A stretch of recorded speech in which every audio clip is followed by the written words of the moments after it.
Well, everyone, let's go and take a look at the iPhone 14 Pro and compare it against the iPhone 14 Pro Max and see which particular phone is a better one for you. Now, both these devices, I will tell you, are way more similar than they are different. They're both very good devices for the most part, and I will tell you, if you're going to pick up one over the other one, there's really only like one or two reasons why you'd want to pick up one over the other one for the most part. So we'll take a look at it throughout this whole entire video. But first things first though, if you do want to go ahead and pick up a phone that you would actually enjoy, links will be down in the description below. You can get these phones from there and you can help support the channel at the exact same time. Now, starting off with the outside of both these particular devices. The iPhone 14 Pro and the 14 Pro Max came out at the exact same time a couple of years ago. So the iPhone 14 Pro on the smaller side is going to be giving you a little bit of a smaller size display as you probably would have expected.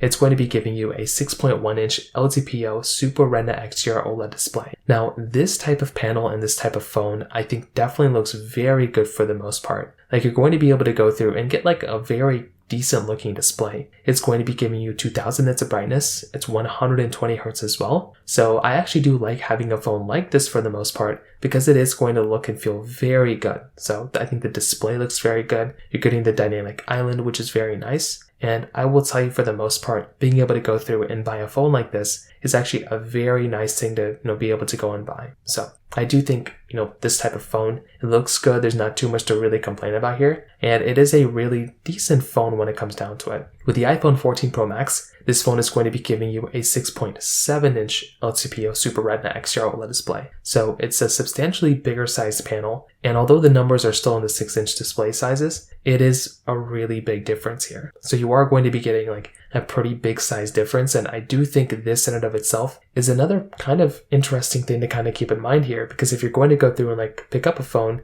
this is going to be one of those really big key takeaway areas that you're going to have to kind of remember. Because if you're wanting a phone, you're going to have to get a device that is going to hold up better here. And I would say from the device panel side, definitely something like the iPhone 14 Pro Max's panel is bigger, which some people may prefer. But I do like the 14 Pros because they still feel a little bit better in the hand for the most part. They're both giving you lightning ports at the bottom, which as always is very nice to have. You're going to be able to go through and still get very decent type of experience on a majority of their ways too, because they both have these flat sides. They both give you these reflective sides too. These were also the last iPhones to have reflective sides and the lightning ports at the bottom. And then you're also going to be able to go through and get a frosted glass back on the back of both these phones as well, which as always is something that's really cool to have. I love having a frosted glass back, and you're going to be able to get that type of capability inside of this type of device as well. So both these phones on the exterior feel and look very good. I genuinely don't have like too much to complain about here between either one of these phones, because I do feel like they both hold up fairly well. And I do think if you're going to go through and buy a device, both these types of devices hold up very well for the most part. And I'm a really big fan of the way these types of devices hold up. So from that side, that kind of covers it up there. A very important thing to keep in mind here though,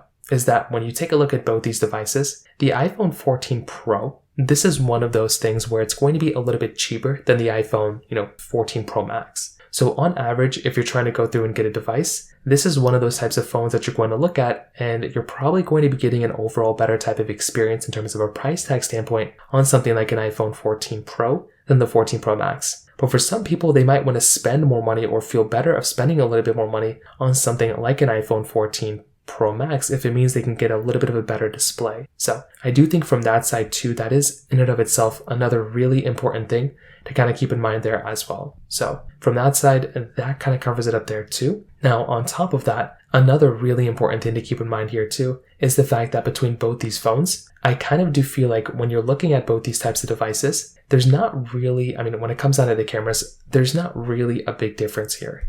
They're essentially the same type of layout for the most part. So you're not really going to feel like there's any big difference or big, type of capability that you're going to see between both that's extremely different or extremely insanely changing on either one or anything like that. They're both relatively around the same type of experience. So I do think this in and of itself is one of those big key takeaway areas here, because if you're going to be able to go through and pick up a device, you're going to be getting very similar experience between both of them. So I would probably tell you from that side alone too, you're probably going to be getting very good experience between the cameras, 4K at 60 on the front and the back between both. So there's not really like a big massive difference between them. So I would probably tell you they're both very good cameras. They're high megapixel count.